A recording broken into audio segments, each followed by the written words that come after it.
Well, the August 3rd, 2026 Seward County Board of Commissioners regular meeting order. Please stand for the Pledge of Allegiance. I pledge allegiance to the United States and to the republic for which it stands, one nation, under God, indivisible, with liberty and justice for all.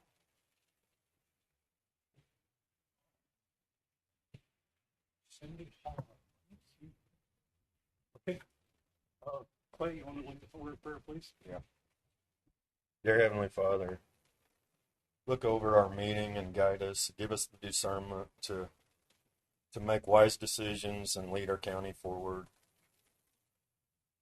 Please bless this land with some rain to help heal the wounds and also to make things greener where the fires aren't near as apt to happen. In your name, amen. Thank you.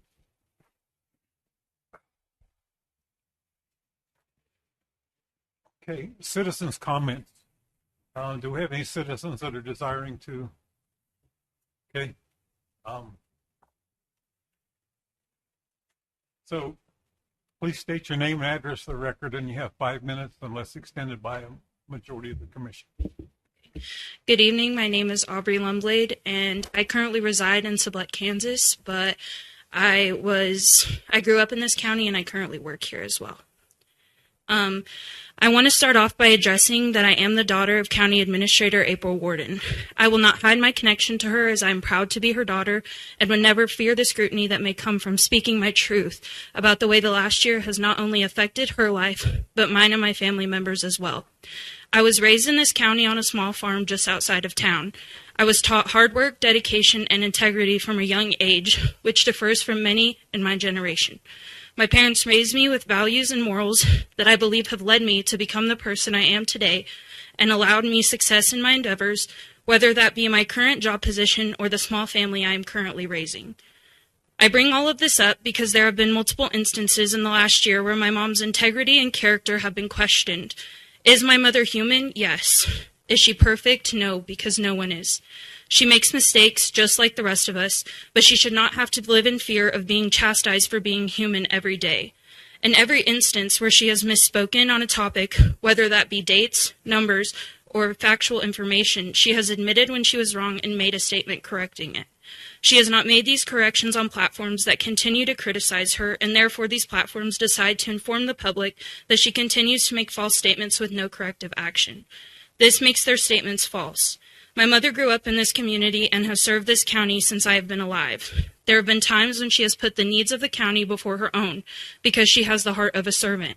She has the love of God in her heart and sees the good in people, even when they give her every reason to believe they do not deserve her kindness and trust.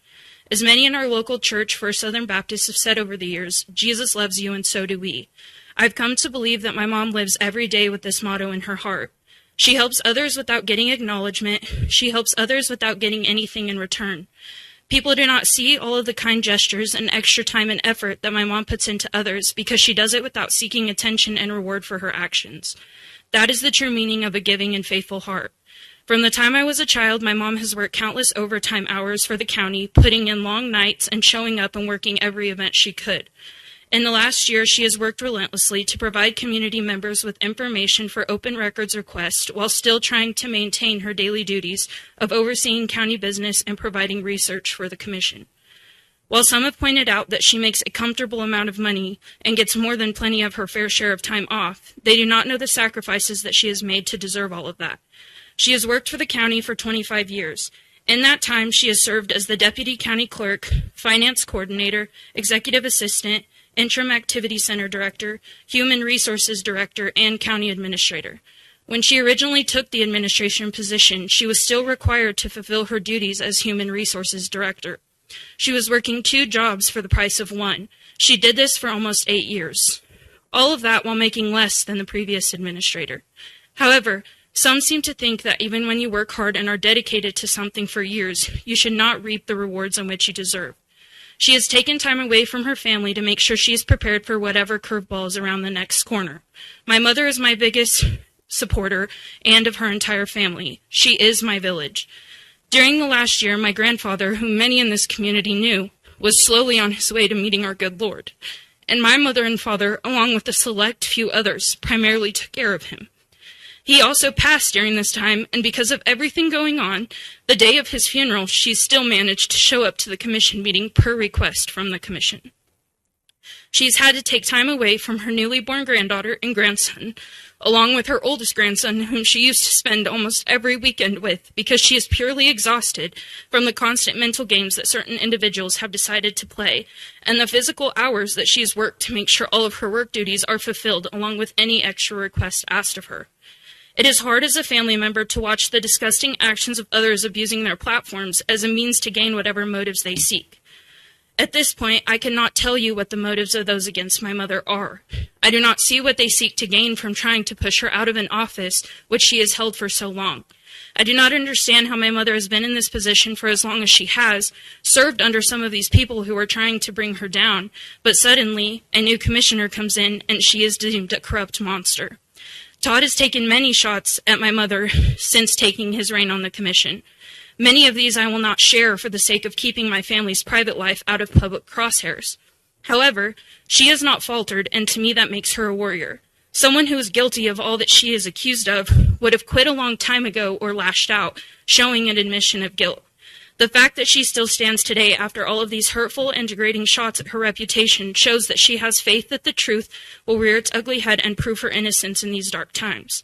Another topic that resonates with me is that of the fires in February, as this has recently come back up.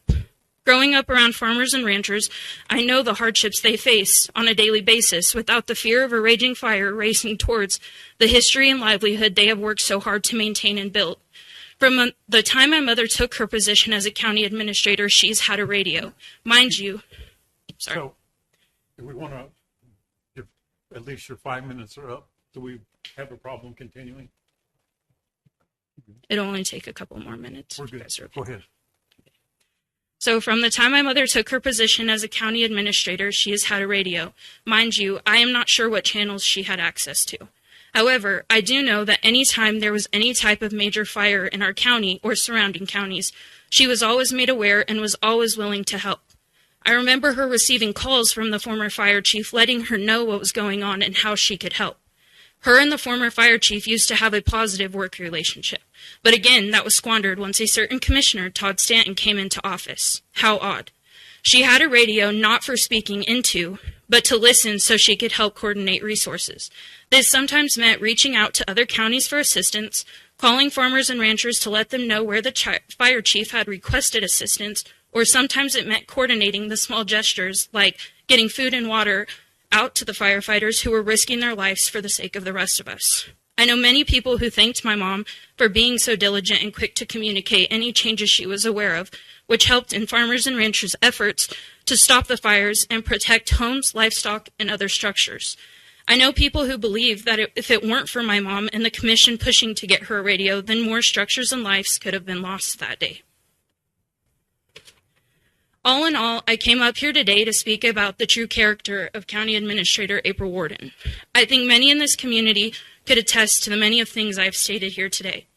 I was vague in my presentation of this, as I am sure I could talk for hours regarding these issues.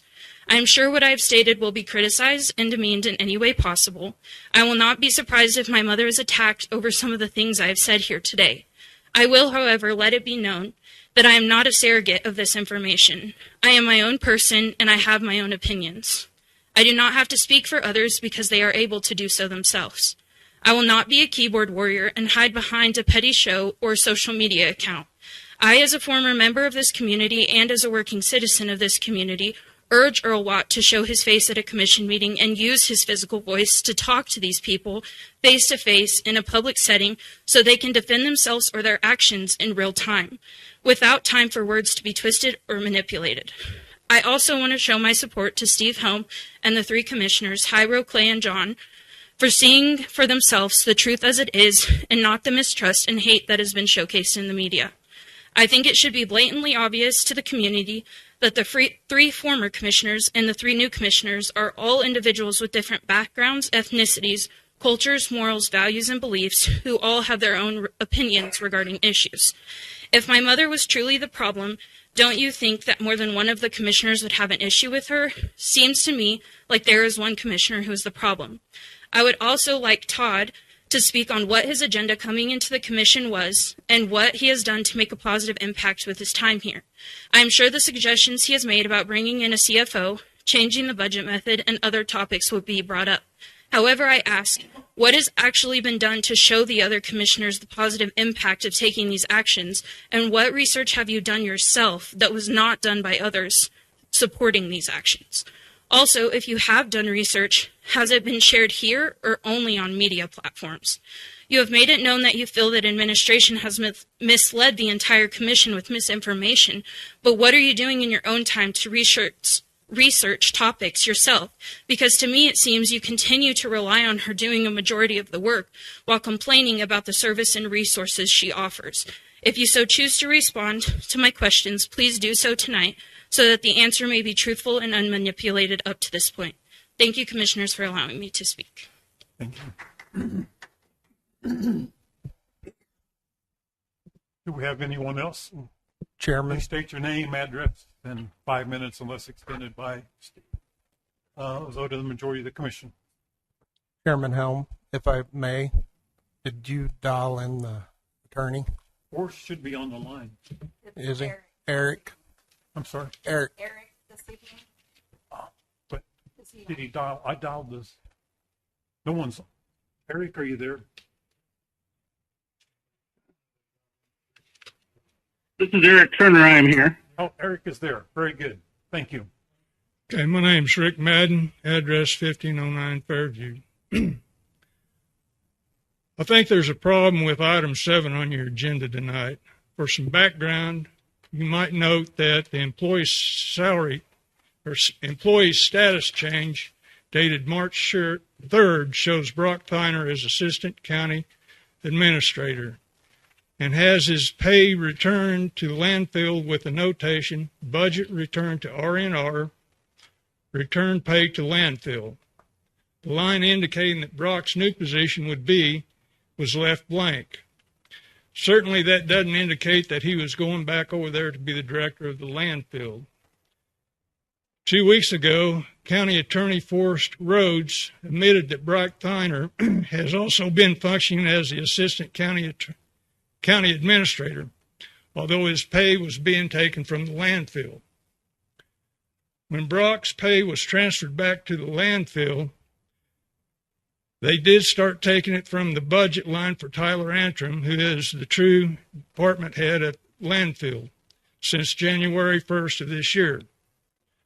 With that happening, 93% of the entire budget amount of $103,000, that's $96,275, has been spent by July 16, 2026.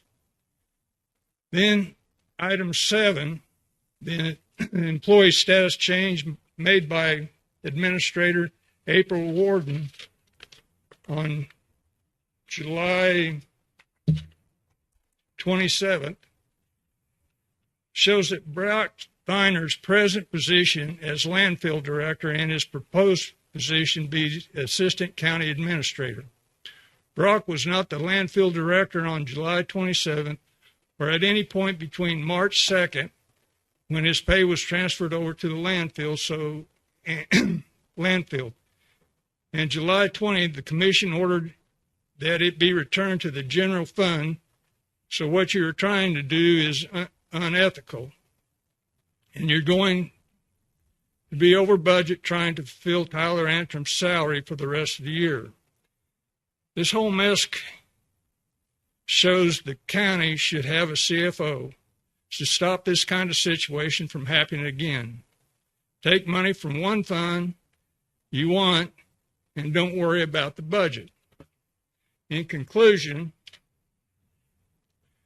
I would ask the county council if the July 27th, 2026 employee status change is actually factual, which to me is a flawed document and appears to be a deflection of the truth, which is going to open questions about the operation of the county. It is sad to say that you were trying to do the right thing about Brock Thiner moving his pay to the general budget, but you're screwing it up with this document, which falsely states that he's a landfill director. Thank you.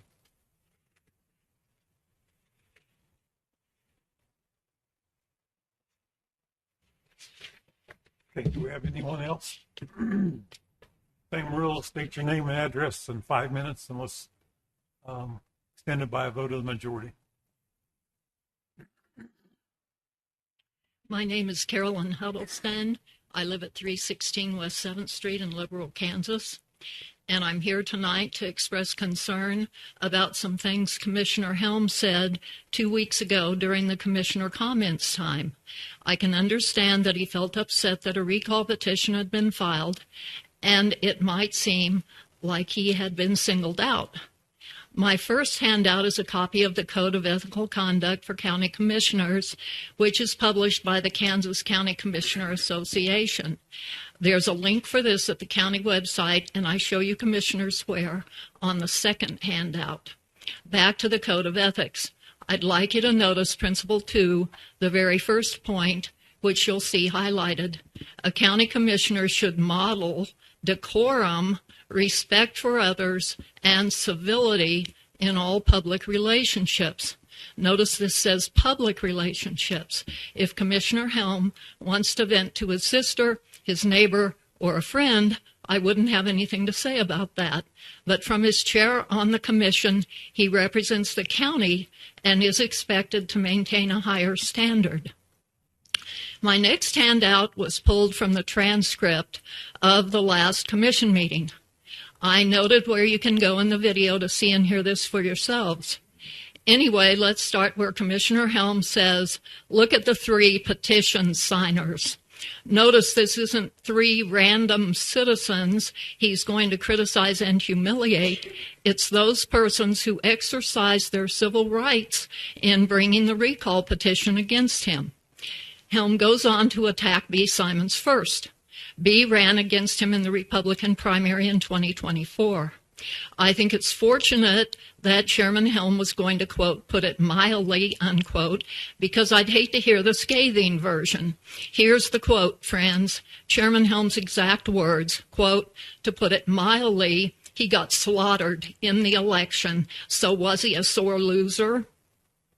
Next, Helm moves on to former Commissioner Jim Rice, who served the county for a total of 19 years. He criticized Jim for 3 different things that went on when he was in office, trying to make him look bad, and of course Jim had no opportunity to respond. And finally, when it came to Rick Madden, he used the word pathetic. The transcript says, Rick, I don't have any comment, it's pathetic. However, I was there, and I thought Helm had said he's pathetic. I went back and listened to the video, and it didn't seem entirely clear. Anyway, whether it's the individual himself or Rick's behavior that Helm was finding pathetic, I think the public is going to agree that in this and all of the above, Chairman Helm was far from being what the ethical principle demands, namely a model of decorum, respect for others, and civility. 2 weeks ago, we heard very negative comments from commissioners about Todd Stanton, who had pointed his finger at a female commissioner when they were coming out of an executive session and said, watch your mouth. That was said to be awful and completely unbecoming a commissioner, and I have no plan to tell you that was okay. However, in my opinion, what Commissioner Helm said was worse. The first situation is different because Stanton wasn't saying this during a public forum, and he was speaking to another commissioner, a female commissioner, but a commissioner and a peer, while Helm was making his rude comments to citizens who have a lower position in the power hierarchy of this situation. Further, Commissioner Helm's statements to the petition signers were derogatory towards them as persons, and I think intimidating, although on a different level than the statement, watch your mouth. These statements suggest to potential petition signers or whistleblowers that there could be retaliation. From their seats on the commission, public officials may berate and humiliate you. I believe Commissioner Helm should be censured by the rest of the board for having conducted himself in this manner. Commissioner Vasquez expressed disapproval of Commissioner Stanton's behavior 2 weeks ago. Is he going to address this blowout? Further, in my opinion, Commissioner Helm owes the petition signers and citizens in general an apology. Thank you. Do we have anyone else that wants to address the commission? Please state your name, address, and 5 minutes unless extended by a vote of the majority. My name is John Handy. I live at 20402 Road 13 in Kismet. I'm one of the original people who developed what is now called Thresher Wind. When we first came before this commission for our conditional use permit, we received unanimous approval. There was no organized opposition in this room, no vocal fighting, nothing. In fact, we had complete support from this entire county. First, I want to discuss this poll that came out in the paper. I'd encourage everyone to visit gravismarketing.com. Gravis Marketing is a company, a small but vocal group of anti-wind residents hired to conduct this poll. I asked 3 AIs, Claude, ChatGPT, and Google, to review the article. All 3 led me to believe this poll was designed to change opinion, not find it. But each was careful not to say definitely, because the article never gave enough data to be sure. There was no sponsor, who paid for it, no methodology, nothing about the questions or how many questions.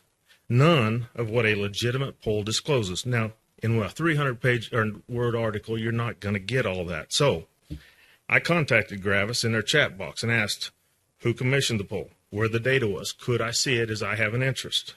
They told me to email jim@gravismarketing.com. They never replied to me. And the numbers that are given don't even hold together on some of this that is in the article. Support for the project among Republicans was 35%, but 76% of the Republicans wanted a public vote. A 41-point jump that only makes sense if the question was written to get that answer. At Gravis's website, you will find the headline on the homepage isn't about accuracy. It states, voter engagement solutions to win your campaign. Their own mission statement, in their words, is to help your campaign achieve the results you expect. Not the truth, whatever that truth turns out to be, the results you expect. That's not the language of a neutral research firm. That's the language of a campaign consultant. We've come to expect this type of deceptive polling from national politicians. It's disappointing that our neighbors would stoop to the same tactic against us. Let's also talk about the health concerns that's been raised. I'd encourage everyone to look into this for themselves. Don't take my word for it or the anti-wind scare tactics. There is no credible, peer-reviewed science linking wind turbines to lasting health harm. Every major government health review, Health Canada, the World Health Organization, Australia's National Health and Medical Research Council, and the Ohio Department of Health's summary of wind farms has looked, and none of them found evidence of the harm our opponents describe.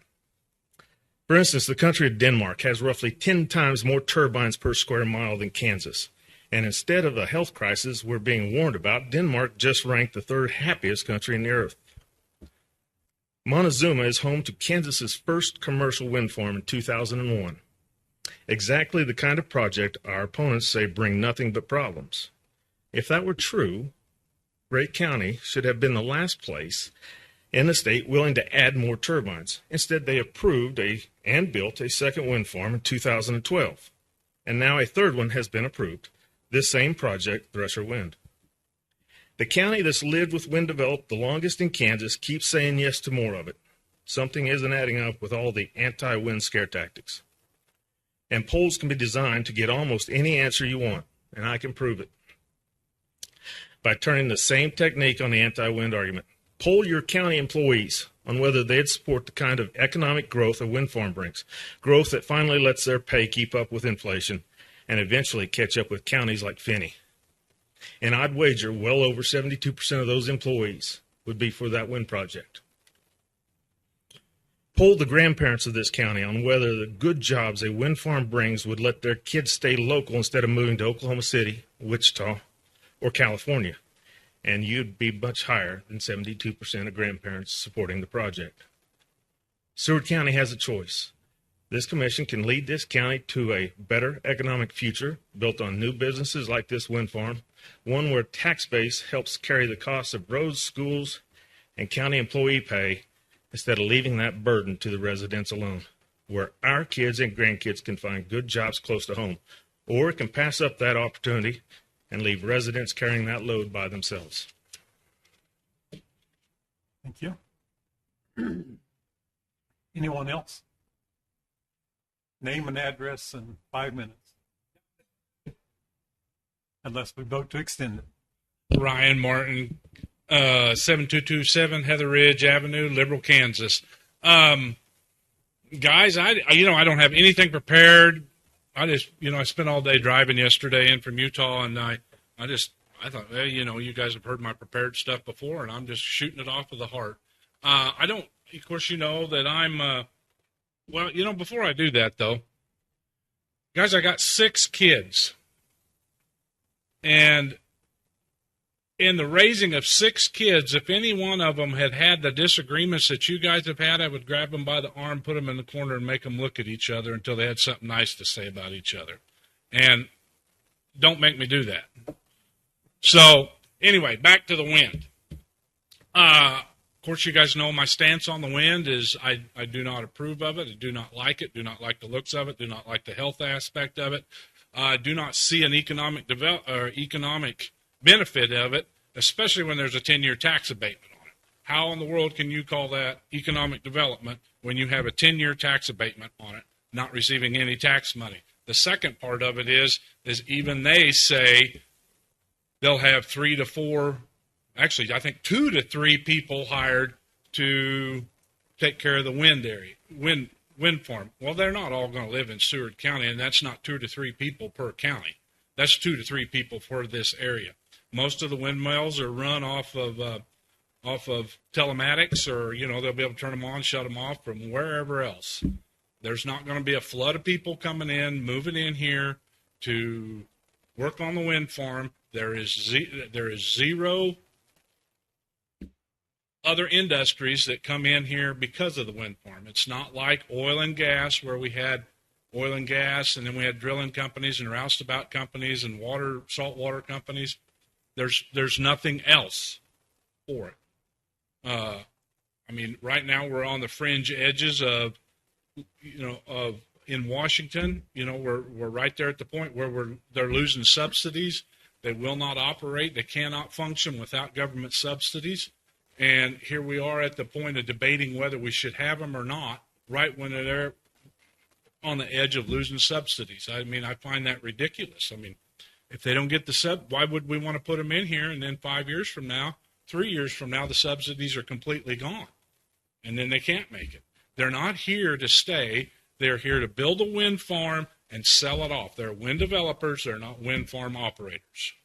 That's all it's for, is to be sold off. And just like oil and gas, you can't tell me when one company makes a decision and makes commitments of how they're going to run it, and then they sell it off.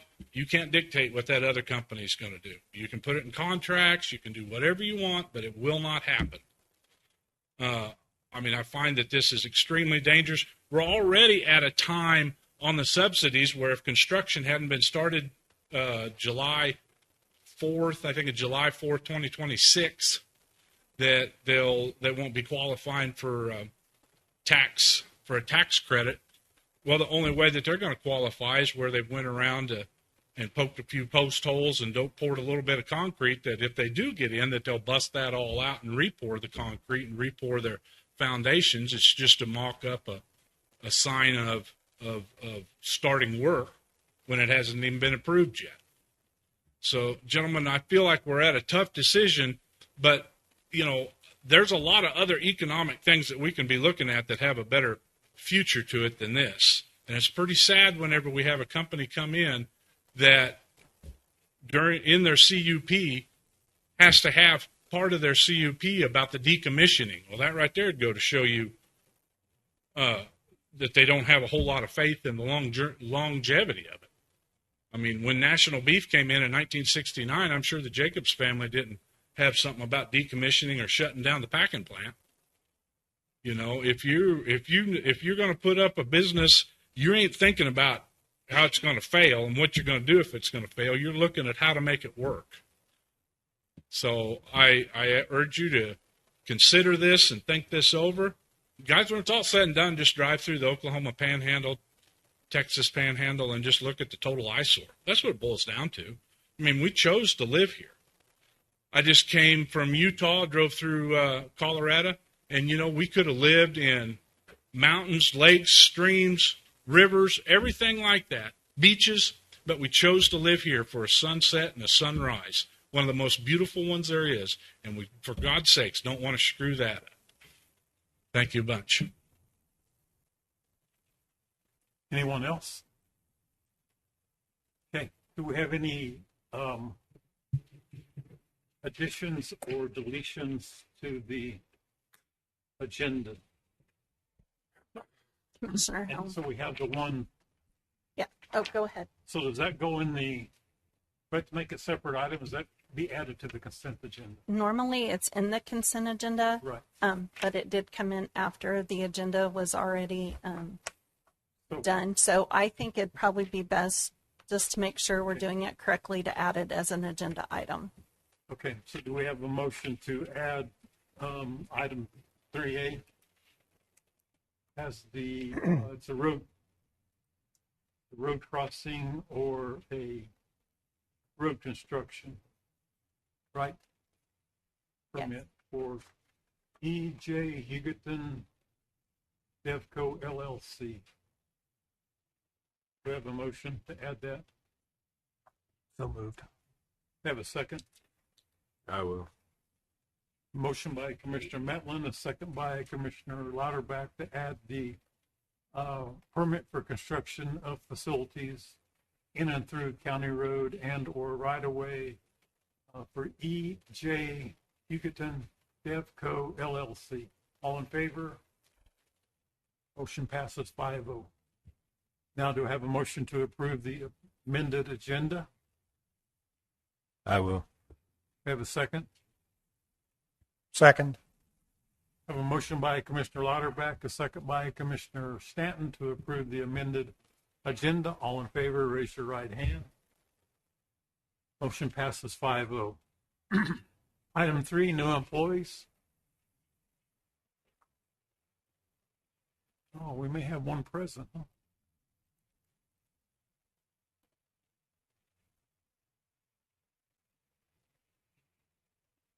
Commissioners, at this time, I'd like to present to you our new emergency manager, David Turner. You want to come up? No speech? And then we have Caden Lauterbach is a new volunteer fireman. You want to come up? I believe that's all we have in the crowd. Thank you, guys. Item 3A is the permit for construction of facilities in and through county road and/or right-of-way from E.J. Hugoton Devco LLC. We have a motion. Mr. Chairman, I will move that we approve and authorize you to sign the Office of Seward County, Kansas permit for construction as presented for the owner E.J. Hugoton Devco LLC. Have a second. Second. Have a motion by Commissioner Stanton and a second by Commissioner Metlin to approve the road permit. Allow me to sign it. All in favor, raise your right hand. Motion passes 5-0. Item 4. It's Seward County. It's a donation acceptance by Rural Fire. Seward County Fire Department has received a donation from S&M Cycle Center in the amount of $1,000 to be used to purchase equipment of their choice. This donation came from a motorcycle poker run that they hosted on July 11th, 2026. The recommendation is we approve the $1,000 donation from S&M Cycle Center to be deposited into the Seward County Fire Department bequest fund to purchase equipment of their choice. Do you have a motion? I will. Do you have a second? Second. I have a motion by Commissioner Lauterbach, a second by Commissioner Vasquez to approve the $1,000 donation from S&M Cycle Center. All in favor, raise your right hand. And my only it's not a comment, it's a good April. We have kind of gotten lax on thank you cards. Okay. Because we had Gene from, Sheriff, yours was from Cooper Clark. Cooper. Was it Cooper I want Clark? to say Cooper. Or the Boffman? The vest. Yes. The vest was from, I didn't want to misstate the foundation.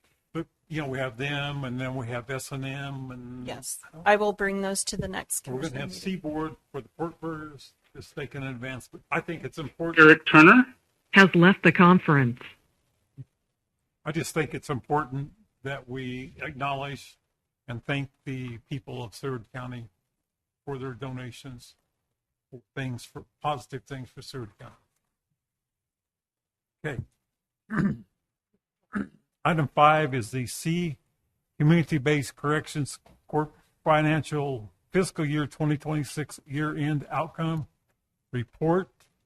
The year-end outcome report is prepared and sent to KDOC quarterly throughout the fiscal year.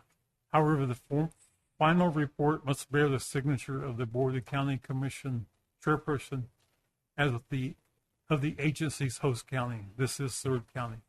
This report documents Is now joining the conference. the agency's identified goals and challenges or modifications to those goals. Kayla Jenko is here. Did I do a reasonably good job of presenting that? Okay. So the recommendations, we approve the CBCC fiscal year 2026 year-end outcome report and allow me to sign the document. We have a motion? So moved. Have a second? Will. Have a second by Commissioner Vasquez. Oh, Matlin? I first, and then Clay second. Clay, who made the motion? I did. Right, you Yeah. And then made the Clay motion. Clay seconded the motion to approve the Cimarron Basin Community Corrections fiscal year 2026 year-end outcome report, and allow me to sign it. All in favor, raise your right hand. Motion passes 5-0. Item 6 is the county treasurer's register. To approve the treasurer's register that was submitted in the red binder with other consent agenda items. We have a motion to approve that. So moved. Have a second. I will. Have a motion by Commissioner Stanton, a second by Commissioner Louderback to approve the treasurer's register in the amount of $29,181.85. All in favor, raise your right hand. Motion passes 5-0. Item number 8. Commissioner Helm, I apologize. The county clerk and them are preparing for the election. So we're supposed to be taking minutes tonight, and I think we failed to get a motion for the consent agenda. We made a motion for the change to the agenda, a motion to approve the changes to the agenda, but then I think we It's a little late skipped to be correcting me, but consent agenda. I apologize. no, that's fine. So, do we have a motion to approve the consent agenda as presented? I will. Have a second? Second. A motion by, this is item 2, going back to item 2. Motion by Commissioner Louderback and a second by Commissioner Metlin to approve the consent agenda. All in favor, raise your right hand. Motion passes 5-0. Thank you. Okay. Item number 7 is wage adjustments. It's to review the board's recent action approving wage adjustments for one county department and discuss the broader implications for employees' compensation, organizational equity, budgetary impacts, and future compensation policy. So, gentlemen, this is to discuss the previous wage adjustments for the county treasurer's office that was approved last meeting. Okay, so open for discussion.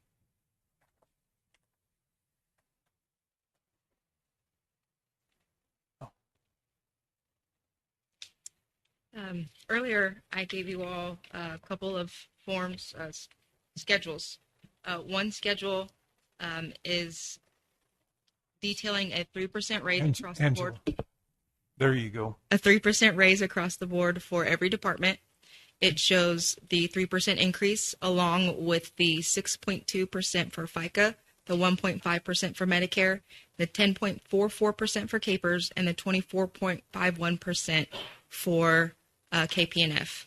I don't believe that these are usually accounted for, but they all come out of the general fund. All these matches do. There are only a few departments that reimburse in full. One thing to note, this doesn't include FICA, Medicare, CAPERS, and KPNF on the original wages. So that first column is where we're currently at. The calculations are only on the 3% adjustment. For a 3% adjustment, we would be looking at $401,146.14. For a 5% increase across the board, you would be looking at a total of $668,576.90. I did include a third page as well. This is taking into account the current salary of the treasurer's office for a total of $358,758.40. With the approved increases on 7/20, that would take their total annual wages to $460,969.60. I believe that FICA, Medicare, CAPERS were left off of the original calculation, and that will be an additional $83,000, $389.40. Those all come from the general fund. So if you look at the wage increase along with the FICA, Medicare, and CAPERS, that's $185,000, $660.60 that one department would be getting with the approved raises from 720. Do you have any questions? So we're comparing the treasurer department that we took action on 2 weeks ago, but we had also done this for Gene and the sheriff's department and Bree with the health department within the last month or two, possibly. Correct.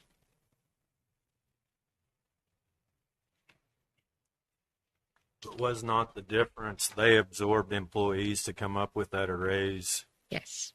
They eliminated positions to redistribute the funds so that they could support the wages within their current budgets.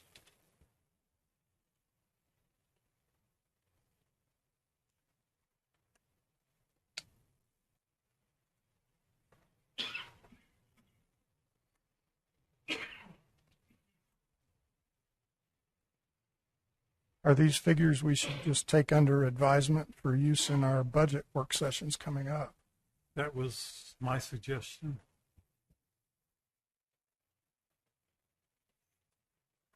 I mean, in that regard, thank you for before we putting it approve together.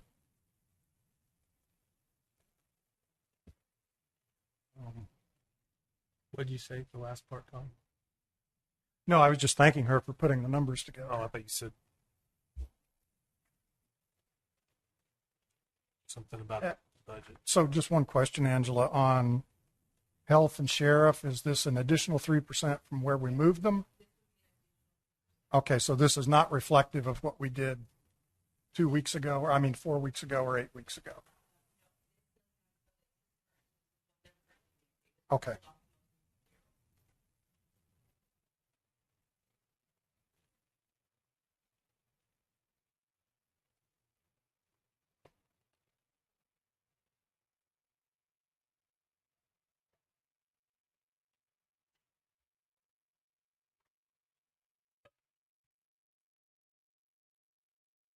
Any discussion, Hyro, John?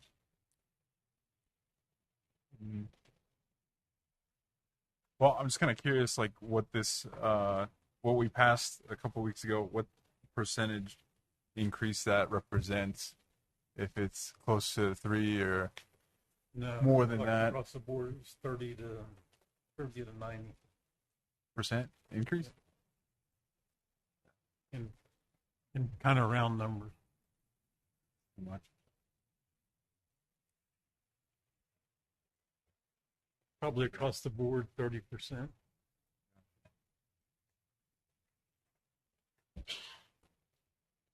Well, yeah, I just feel like we have to kind of keep looking more into this. I know I got a couple of emails kind of pointing out a couple things about, the difference in between like a position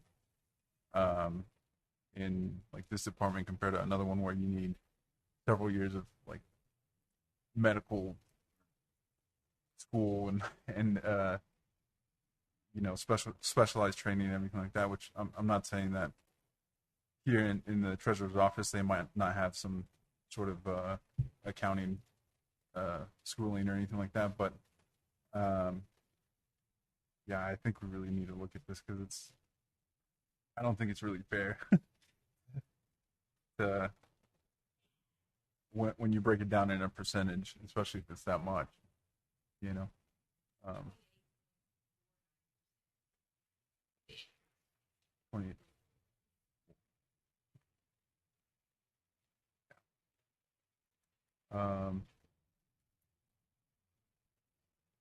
Yeah, I just feel like we maybe kind of jumped the gun a couple weeks ago, and we probably should have given ourselves a little bit more time to do more of this research ahead of making the decision. But I mean, it's okay. We can always kind of figure something out. My opinion, I wish we'd have had more of this information at the time. I feel like that we've went too fast with this, and let's walk it back and at budget time, we'll address it and be more fair at that time to everyone in our county versus one department. So is that a motion? I'll make the motion that we rescind this, and we'll tackle it after our budget and deal with during it our then. budget? Yeah, during the budget. Okay, so we have a motion to rescind the wage adjustments and reconsider during our budget work sessions. We have the second. Second. Okay. Any additional discussion? All in favor, raise your right hand. Motion passes 5-0. Commissioners, I do have one question. We do have a couple of employees that have changed to new positions in the office. Is it okay to, as of today, both of those employees have taken on those new positions. Is it okay to adjust their wages to what is originally budgeted for those according to the positions? previous pay schedule. Okay. I just Right. want permission Anyone to have a problem? do so. No. Okay. Item 8 is the appointment of the Emergency Management Director and Homeland Security Regional to the Homeland Security Regional Council. This is for the board to appoint David Turner as the Emergency Management Director and Homeland Security Regional Council.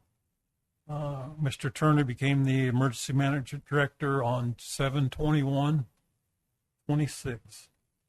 So a resolution is necessary to appoint David as the Emergency Management Director and for him to gain access to the computer applications and systems required to enter Seward County information to the state of Kansas and the federal government.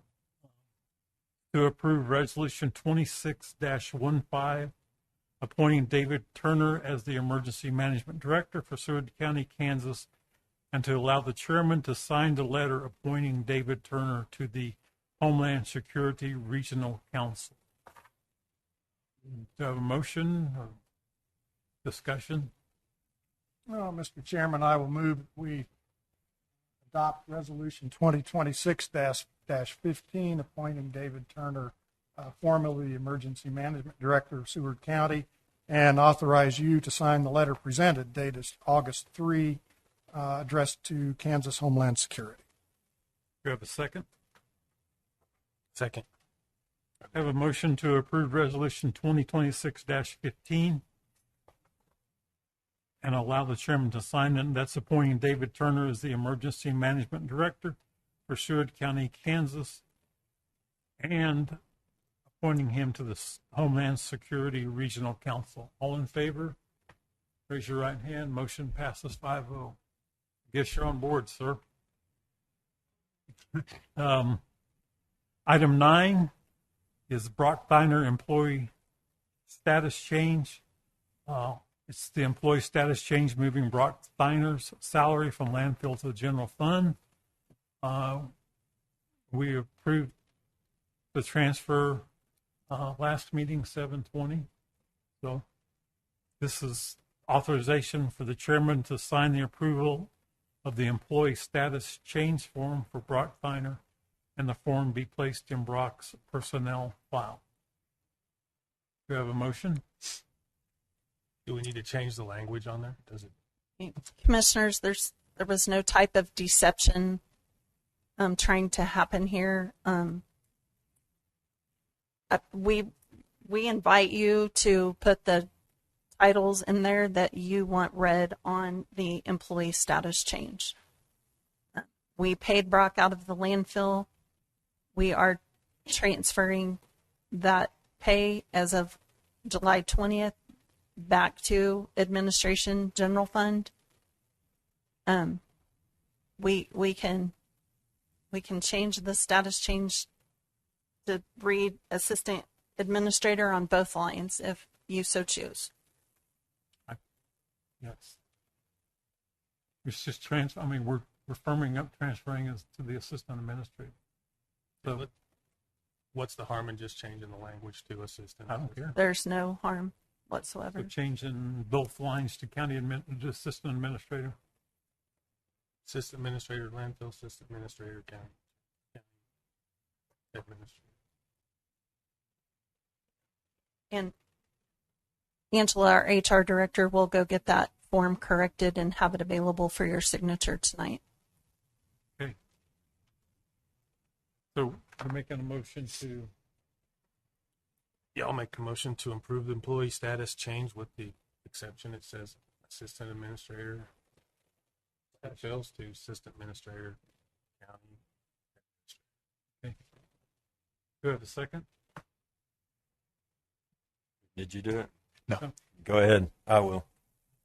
I have a motion by Commissioner Metlin, a second by Commissioner Lauterbach to change the employee status change on Brock Finer to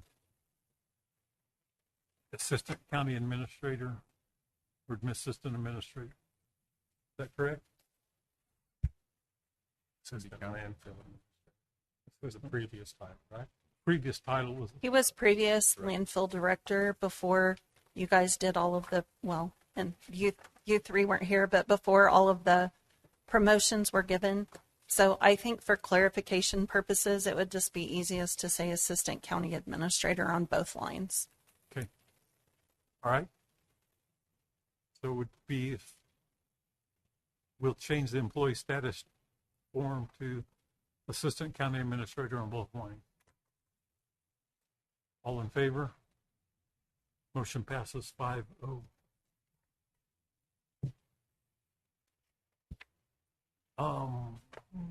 Item 10 is the Workforce One Agreement and Annual Update.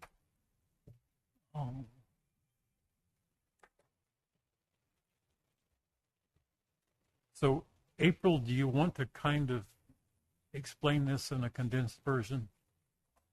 Sure. So Kansas Workforce One is a program that we have been involved in, and they always do an annual update. And I believe our liaison this year is Commissioner Vasquez. So they send to us annual agreements that have to be signed, and that's what they're asking for this year. But they were just giving you the background that in the past 18 months, the Kansas Workforce One expanded and they merged with 17 counties served by Heartland Works. Then in October of 25, they welcomed 17 counties previously served by Southeast Kansas. And so now they have merged to 3 workforce development areas together into one organization. Therefore, you are having to sign new agreements. They have enclosed and are asking you to sign Seward County's agreement with Kansas Workforce One. This is a tool in which they look to help us with recruiting, look at the needs throughout the state of what they may need to be offering as far as like educational skill building sets.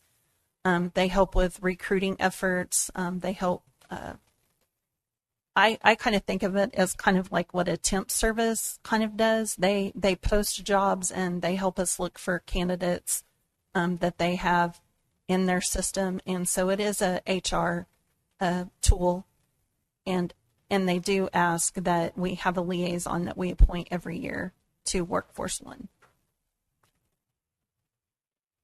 Okay, and there's no financial obligation. There is no financial obligation with this, no. So do we have a motion to continue the partnership and support the state of Kansas Workforce One and allow the chairman to sign the agreement? So moved.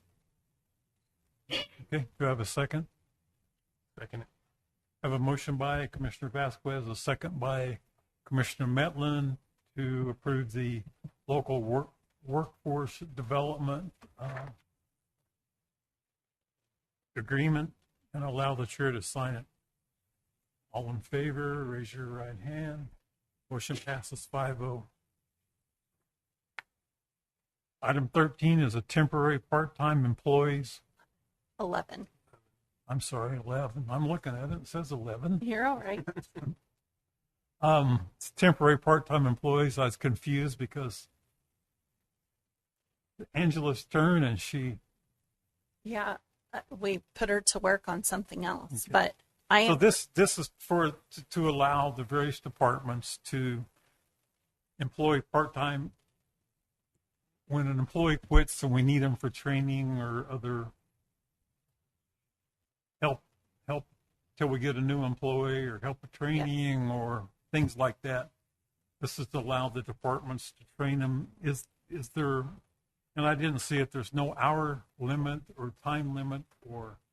Well, they have to stay 29 hours or under, or excuse me, 20 hours or under is what we're requiring. But as long as they stay under 29 hours, they're considered part-time, no benefits. No benefits. One of the employees that we're currently using to fill one of these positions can give us 6 hours a week is all. But it does help train the employee that's taking her place. But we also need, and it's not addressed in here, is like key fobs, computer security, things like that. So, Human Resources, Angela Johnston and I have met last week, and we discussed a checklist that she is developing that is part of the onboarding package where department heads, and we'll cover this at the department head meeting, but they are going to help us be required to fill out a checklist that says what all has been issued to the employee, whether that be keys, a key fob, a radio, a pager, uniforms, etc. We will know what is checked out to them and what we need to collect when they leave. And that will be on file. If any of that information changes, then we will have a process now where they notify us of that. That will also help. We're also adding to it the programs that has been asked of IT that they have access to, so that IT will also know what programs to eliminate. On top of our security measures, Angela notifies IT, maintenance, and emergency management immediately upon somebody terminating now, so that we know what applications they need to be removed from, make sure that we get the key cards canceled or get the returned keys. And then David needs to know for the purposes of being able to take them out of Salamander, which is the program that we give state issued badges to, so that we know to remove them from that system. So that is presently underway. Okay, so do I have a motion to authorize the HR director to work with department heads to approve the temporary part-time employment of former full-time employees when operationally necessary for the purpose of training replacement staff, maintaining continuity of operations, and assisting during staffing shortage. Each request would be evaluated based on the operational needs of the department, the availability of budgeted funds, and the anticipated duration of the temporary assignment. The intent is to provide department heads with a practical transition tool while ensuring services to the public continue efficiently and effectively. So do I have a motion reflecting that? I will. Do I have a second? Second. I have a motion by Commissioner Louderback, a second by Commissioner Metlin to authorize the department head or the HR director to work with department heads regarding full-time or part-time employees. All in favor? Motion passes 5-0. Executive sessions. I apologize. We do need to have an executive session this evening for legal to include County Counselor Eric. I apologize. Can you give me your last name again? Turner. Should be able to remember Yeah. that. So Eric Turner, myself, and Brock Feiner, please. How long? I would say 10 minutes. Okay. I move to recess into executive session for consultation with our attorney, which would be deemed privileged in the attorney-client relationship under KSA 75-4319 B2 for 10 minutes to include all the commission, Eric Turner, April, and Brock, to reconvene in the commission chambers at 6:43. The subject matter of the discussion will be legal. Any more detail on the legal? Probably need more description than that. April, Regarding open records request. regarding open records requests. So do I have a second? I will. Have a motion by Commissioner Metlin, a second by Commissioner Lauterbach to go in executive session. 10 minutes for legal, to include the commission, April, Brock, Eric Turner. We'll resume at 6:43. All in favor, raise your right hand. Motion passes 5-0.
Oh, I'm sorry. We're back in open meeting.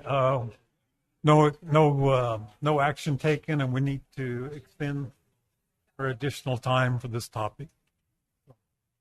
I move to recess into executive session for consultation with our attorney, which would be deemed privileged in the attorney-client relationship under KSA 75-4319B2 for 10 minutes to include the commissioners, Brock, April, Eric Turner. We'll return at 6:55. Subject matter of discussion will be legal matters in relationship to open records request. Okay. Do we have a second? I will. I have a motion by Commissioner Mettlen, a second by Commissioner Louderback to go in executive session. For 10 minutes, we'll resume at 6:55. It's legal regarding open records request. All in favor, raise your right hand. Motion passes 5-0, 6:55.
Okay, we're back in open meeting. Eric, are you there?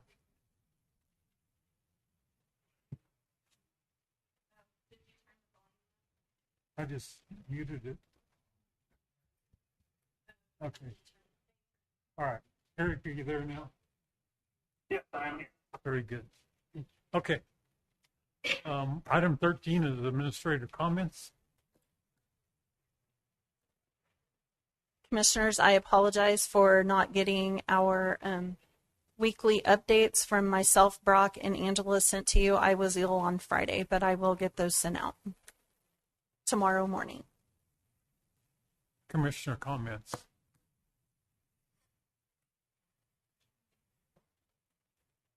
I can't remember. I started last week. That's what I thought, but I didn't want you to complain. Iro. No comment. John. I don't have anything tonight. What? About the raise situation, I mean, I'm just going to kind of go back that we'll work through this in the budget and try to make it fair to everyone throughout the county, and that's kind of what we're trying to do.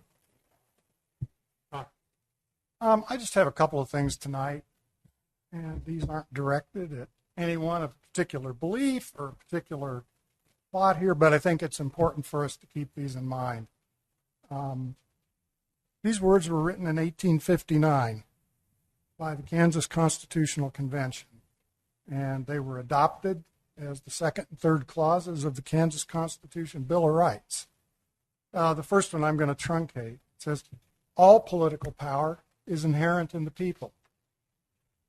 The third clause, very short, but in total reads, the people have the right to assemble in a peaceable manner, and to consult for their common good, to instruct their representatives, and to petition the government or any department thereof for the redress of grievances.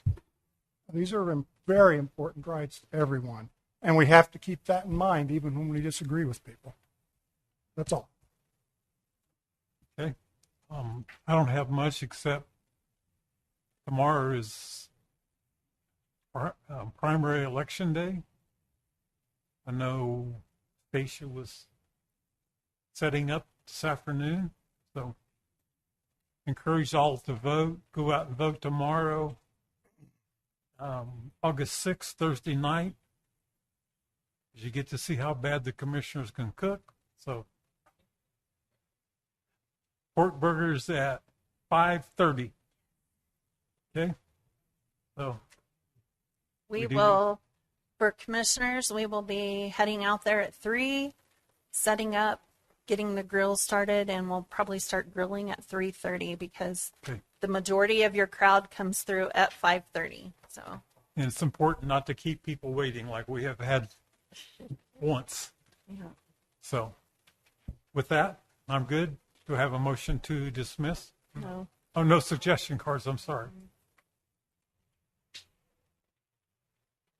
Commissioners, I would like to add that I do not read the suggestion cards with glee. I do not read them any differently than I read anything else, and it is not comfortable for me to have to read anonymous suggestion cards either when people feel like because I'm the one reading it, that it comes from me. I didn't author, I didn't rehearse these. These came in. You do have one suggestion card that is signed by Jack Dewfield saying, I am for the wind farms. Very simple. The other comment cards are being read in the order in which they came in. Based on the fact that you read an anonymous suggestion at the end of the last commission meeting, I fully expect you to read this in the public as well. How is it that 2 people have been deemed ineligible for hire for the Seward County Fire Department, yet those same 2 people are working for the Seward County EMS Department? I suggest, in the interest of fairness, this be exposed and those two, based on the county's exposure to liability, not be allowed to work for EMS. As commissioners, if you have any questions about personnel issues, please let us know and we can inform you about that. The next suggestion comment card is by We the People. Commissioners, Seward County is in need of tax dollars. Therefore, We the People request that County Treasurer Mary Rose explain to the taxpayers why property parcels 56 and 60 with delinquent taxes owned and occupied by the local paper were removed from the tax sale when it was initially included. Were the taxes brought current, or is the paper receiving favors from Miss Rose because of its favorable coverage of her and her office? She holds a public office and is accountable to the people.